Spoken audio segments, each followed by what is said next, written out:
Today we're going to talk about adaptive release, which is an excellent tool because it gives the teacher a lot of control in the classroom online. Adaptive release can be applied to anything and it will decide what the students see and when. Now the most simple adaptive release you've already done before, which is telling it when you want something to be visible, but we can do more than that. Let's take discussion question 2. Let's say I don't really care when they see discussion question 2 as far as dates go, but they should complete discussion 1 before they're able to do discussion question 2. So to do that, I would go to this drop-down arrow next to the name and go to adaptive release. I would say that they need to complete something first. So in other words, it needs to be, the first thing needs to be worth a grade. So before they see discussion question 2, they need to do discussion question 1.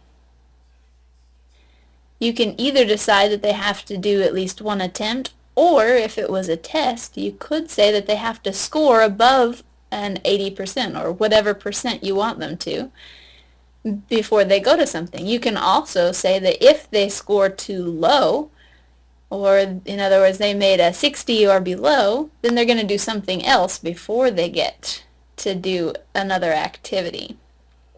Adaptive release can be done by date, membership. Maybe discussion question 1 needs to be done by half the class and discussion question 2 by another half, but I don't really like going through the groups tool.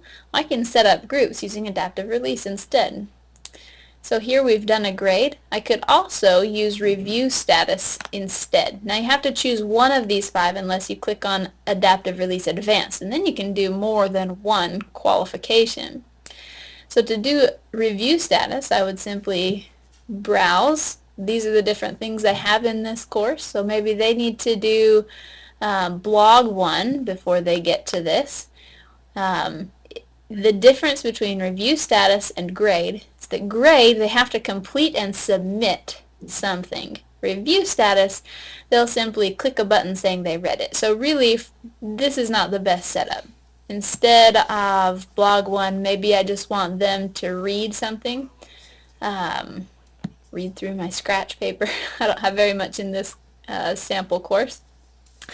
So if I just wanted them to read or watch something before they're able to access discussion question 2, then I would use review status. Instead, I want them to submit discussion question 1 before discussion question 2 shows up. So I've selected discussion question 1, then I click submit. Okay, now this just tells me that it's activated. So once they submit discussion question 1, the second will show up. You can decide whether you want it to show up below or above. In my classes, I like to arrange everything from the bottom to the top. That way, whatever they need to work on is always at the top. And I have everything set up on adaptive release. So for example, in this class, they would have to submit blog 1 before they even see journal 1. They would have to do journal 1 before they even see discussion question 1. And discussion question 1 before they even see discussion question 2. And as soon as they log into the class, into the right tab, whatever is on top is what they know they need to work on. So adaptive release can be really fun. You can do a lot of things with it. If you have any questions or if you want me to help you set up adaptive release in your class, I would certainly be willing and excited to help you do that. It's a fun tool that gives the teacher a lot more power. For example, if discussion question 1 is just giving me your information to be able to contact you, I may not want to use that for a grade, but previously I felt like I had to give a grade or students wouldn't do it. Well, now I can say you have to do this or you're not going to access the next thing. Now I'm not pressured into giving grades that I'd rather not give.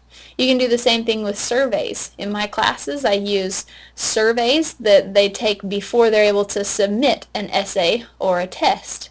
They have to complete the survey to access what they have to turn in. So again,